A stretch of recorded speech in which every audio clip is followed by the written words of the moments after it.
As you work on a project and when you finish it, you will want to save your edited file.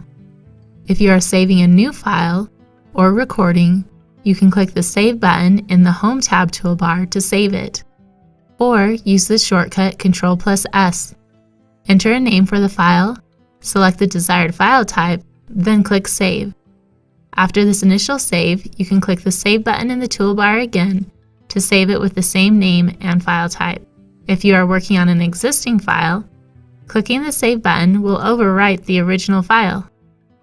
We recommend using the Save File As option in the File menu, or from the Save button drop-down list, and giving the file a new name to preserve your original file.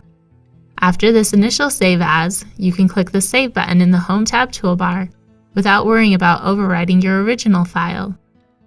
To convert a file to a new file type, simply use the Save File As option. Then select the file type that you want to convert the file to from the Save As Type drop-down list. You can use the same file name without overwriting your original file when you change the file type. For more WavePad tutorials, visit the address shown on your screen.